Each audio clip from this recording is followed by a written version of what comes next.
Modern warfare has always hinged on two strategic pillars, intelligence and air superiority. While the spotlight in recent years has often been captured by unmanned aerial vehicles like the Boeing MQ-28 Ghost-Bat and Kratos XQ-58 Valkyria, a new contender has forced its way into the global defense conversation, a cutting-edge Russian combat helicopter valued at $3 billion.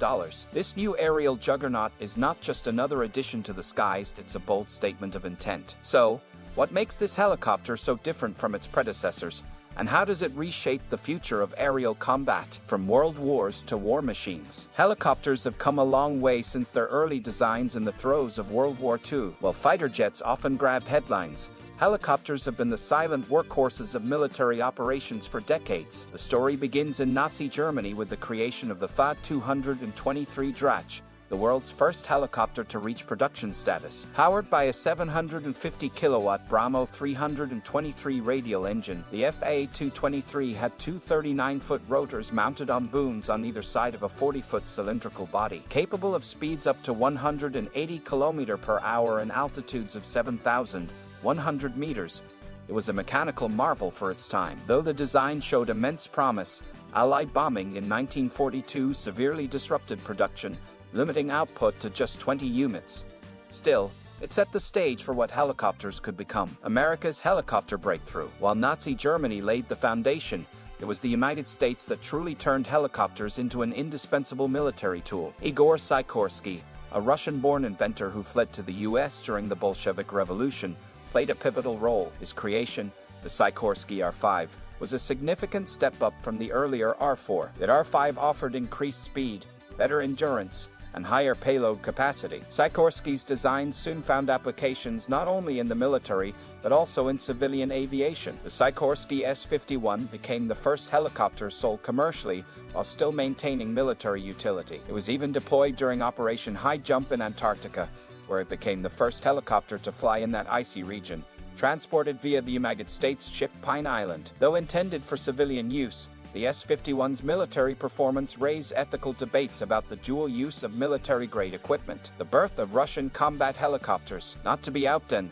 the Soviet Union responded with its own designs. After multiple failed attempts, engineer Mikhail Mil finally found success with the Mi-1, Russia's first mass-produced helicopter. The design focused on simplicity and reliability, features that became hallmarks of Soviet rotary-wing aircraft. Then Mi-1 made its maiden untethered flight in 1948, and despite a rocky start with prototype crashes, Mil's persistence paid off. Stalin himself authorized increased production after witnessing its performance. Over the following decades, the helicopter evolved rapidly. New variants like the Mi-1T and Mi-1A extended flight time, increased payload, and introduced advanced radio and flying instruments. A version designated the Mi-1MU was even developed specifically as an anti-tank helicopter in 1961, though it didn't enter full production due to payload limitations. America's gunship revolution. While Russia was developing utility-focused helicopters, the United States unleashed a combat beast in 1967, Bell AH-1 Cobra. Initially built to support troops during the Vietnam War,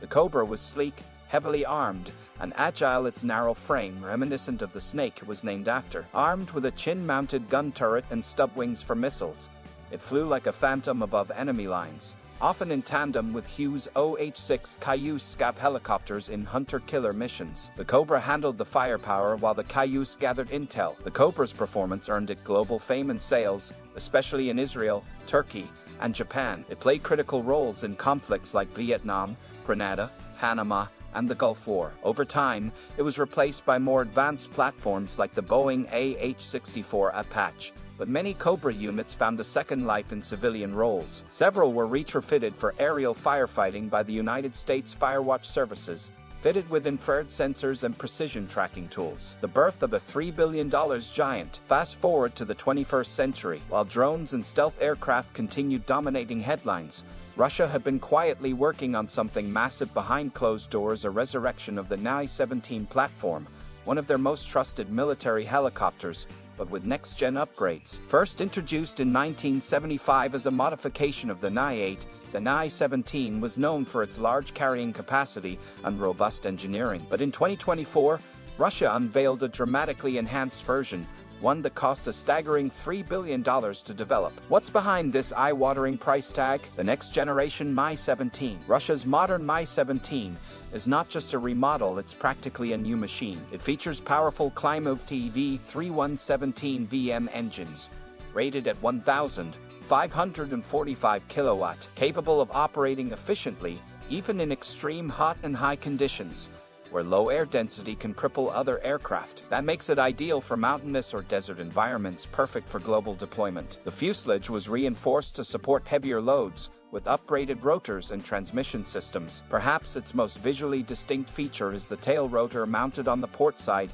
deviating from the conventional starboard configuration, and dust shields over engine intakes for greater protection. Russia's military secrets are often tightly held, but this time, the Kremlin chose to make a global statement by marketing the Mi-17 internationally. The helicopter has already sent shockwaves through the international defense community, prompting renewed interest in rotor-based combat vehicles. A global arms race reignited. Russia isn't just showcasing this new combat helicopter, they are exporting it. China became the first recipient of a production license in 2001 under a joint venture involving MIL Moscow Helicopter Plant JSC and Sichuan Lanshan Helicopter Company in Chengdu. Since then, several countries including Argentina, Bangladesh, and Peru have entered multi-million-dollar arms deals with Russia to acquire the helicopter. Even the United States, historically Russia's fiercest military rival, bought into the program for diplomacy. In 2009, Russia supplied 4 units to Pakistan to aid counterterrorism operations, but the plot thickens. In 2022,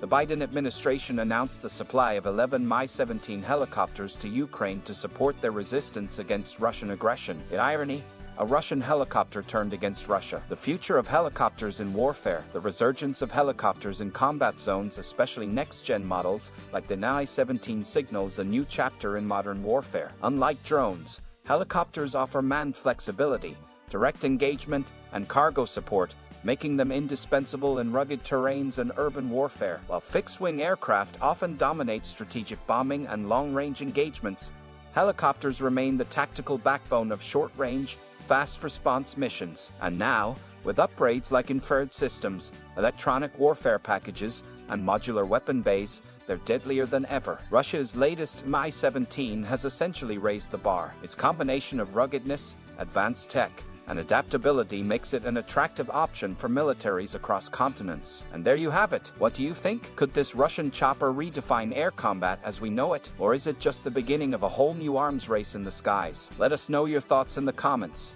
If you enjoy diving into the thrilling evolution of combat helicopters and want more deep, engaging military tech stories like this, smash that like and hit subscribe.